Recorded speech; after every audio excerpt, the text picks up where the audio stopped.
Կարեն Կարապետյանը այսօր ներկայացրել է 5 նորանշանակ նախարարներին։ Մշակույթի նախարարությունում Արմեն Ամիրյանին ներկայացնելիս վարչապետը հիշեցրել է նրա ղեկավարած ոլորտի դերը քաղաքացիների ճաշակի ձևավորման հարցում։ Նախարարությունը պետք է լավ աշխատի, որպեսզի ճիշտ ներկայացնի հայկական մշակույթը աշխարհին եւ ավելի շատ զբոսաշրջիկ բերի Հայաստան։ Մշակույթն ու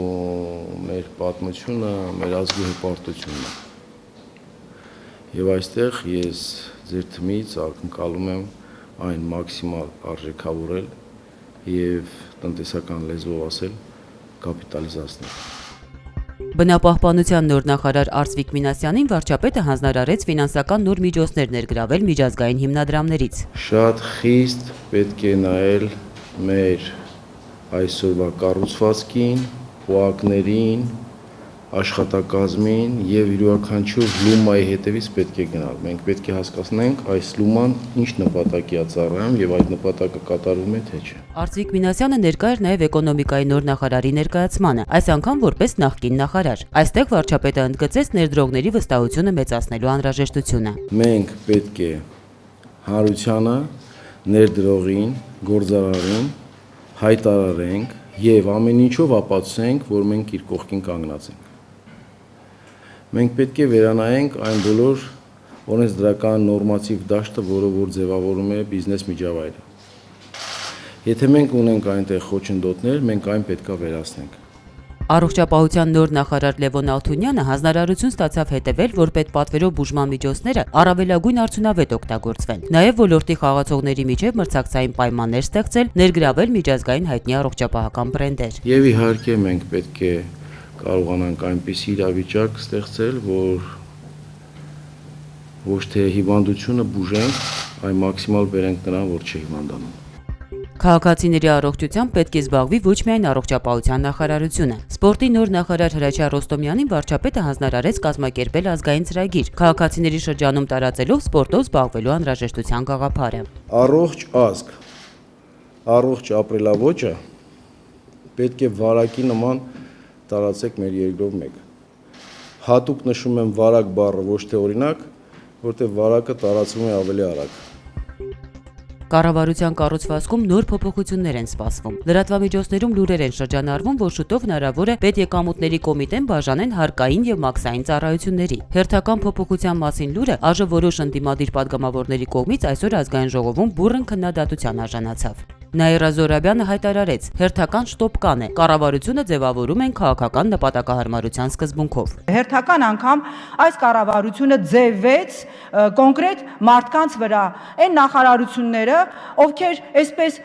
ակնհայտ էր, որ պիտի դառնային կոմիտե, բայց քանի որ տվյալ անձը տերուն էր, ճակերտավոր մնացին նախարարություն, հարաբերականորեն անտերները վերաձևվեցին կոմիտեների, հերթական շտոպկան կարուձևը տեղի ունեցավ, հերթական խումբ մարդկանց վրա, գոնե այնքան պարկեշտություն ունեցան, որ եթե նախորդ կառավարության վրա ձևում էին կոալիցիոն հուշագրի համաձայն, կարևորը որակը չէ, կարևորը քանակն է եւ կապ չունի մարդը ոլորտին տիրապետում է թե չէ, կարա լողի չեմպիոն լինի, եթե լինի կուսակցական հանձնարարություն, նախորդ անգամ բացահայտ ասեցին, որ այո, սա քաղաքական նպատակահարմարությունից ելնելով է շտոպկան, կառավարության հերթական կարուձևը, այս անգամ քաղաքական նպատակահարմարության անուն չտվեցին, պարզապես ասեցին, այդպես է պետք, հերթական շտոպկան ենք անում։ Բագրատյանը ակնհայտորեն հիասթափված էր։ Կառավարության կառուցվածքը փոխում են միայն այն ժամանակ, երբ այդ կառավարության ծրագիրը հաստատված է։ Սա ինձ համար անհասկանալի է։ Սա վատ մեկնարկ է, վատ մեկնարկ։ Ես ուզում եմ զգուշացնել, որ մենք լուրջ բաներ ենք ասում եւ սա կարող է ձախողման սկիզբը լինել։ Կամ էլ եթե ասում եք մեր տեսլականը ունենք, սկզբից ծրագիրը բերեիք, հետո կառուցվածքը։ Այսպես չի լինում։ Նման գործեր, հավատացեք ինձ եւ իմ փորձին, այդ ձևով չեն արվում։ Շնորհակալություն։ Բավական բուռն ելույթներով, բայց կիսադատարկ դահլիճում անցավ հարկային օրենսգրքի նախագծի երկրորդ ընթերցման քննարկումները։ Փոփոխությունները ներկայացնում էր պետեկամուտների կոմիտեի նախագահի տեղակալ Վախթանգ Միրումյանը։ Նոր օրենսգրքի փոփոխություններով առաջարկվում է նվազեցնել հարկերը շարքային աշխատողների համար եւ պարզեցնել ընթացակարգերը բիզնեսի համար։ Խաչատուր Քոքոբելյանը դժգոհեց. շատ արագ եք փոփոխություններ կատարում, այդպես չի կարելի։ Ես սա համարում եմ ցավոք սրտի, իհարկե հաշվի առնելով պարոն Միրումյան, որ շատ լուրջ առաջարկներ նաև ընդունվեց շինարարության ոլորտի հետ կապված, այո, ներդրումների հետ կապված, այսինքն ել ավելի շատ բեթար վիճակից բերվեց նվազ բեթար վիճակի։ Հենց այդպես էլ ուզում եմ ձևակերպեմ։ Բայց ես մեծ հույս ունեի, որ սա հնարավորություն կտա, որ ունենանք այնպիսի հարկային օրենսգիրք,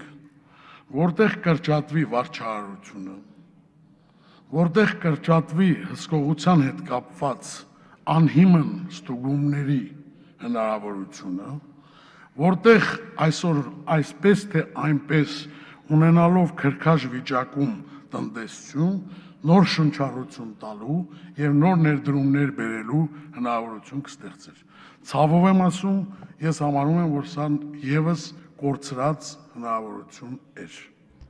Հրանտ Բագրատյանը առաջարկեց հարկեր սահմանել նաև հայ առաքելական եկեղեցու համար։ Զարուհի Փոստանջյանը քաղաքականացրեց. նման ոչ ժողովրդավար երկրում հարկային օրենսգրքով մրցունակություն ապահովելու մասին խոսելն անիմաստ է։ Ուզում եք վարչապետ նշանակեք, ուզում եք ձեր թիմից նշանակեք, ուզում եք փողոցից բերեք,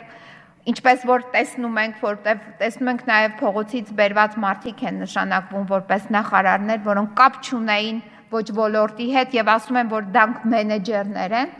բայց ասեմ ձեզ, կառավարության ղեկավարումը մենեջերություն չէ։ Կառավարության ղեկավարումը դա քաղաքականություն է։ Կարիք չկար ներդրումների մասին անվան մեջ նախարարություն ստեղծել, որպեսզի նրանք գային ներդրում անեին, այլ պետք էր ստեղծել հավասար պայմաններ եւ արդարություն իրականացնել։ Մինչդեռ այս օրենսգիրքը ոչ մեկի համար հավասար պայմաններ չի ստեղծում, ընդհակառակը խրախուսում է անհավասարությունը։ Ելույթները եզրափակեց ազգային ժողովի փոխխոսնակը։ Շարմազանովը անդրադարձավ խոսակցություններին, թե իշխող հանրապետականը չի սատարում հարկային նոր օրենսգիրքը, քանի որ խմբակցության падգամավորները ակտիվ չեն մասնակցում քննարկումներին։ Առաջինից երկրորդ ընթերցման ռեժիմով ազգային ժողովի 14 падգամավոր ներկայացրել են հարկային օրենսգրքի բարեփոխման վերաբերյալ իրենց առաջարկությունները։ 14։ Եթե հարկ կա, կարող եմ անունները ընթերցել։ 14-ից 10-ը Հայաստանի Հանրապետական խմբակցության ներկայացուցիչներ են։ Այսինքն նշել, թե Հայաստանի Հանրապետական խմբակցությունը ակտիվ չի աշխատում, Հայաստանի Հանրապետական խմբակցությունը եւ իշխանությունը չի սատարում այս հարկային օրենսգրքին, նույն բանն է, քան թե մենք ասենք, որ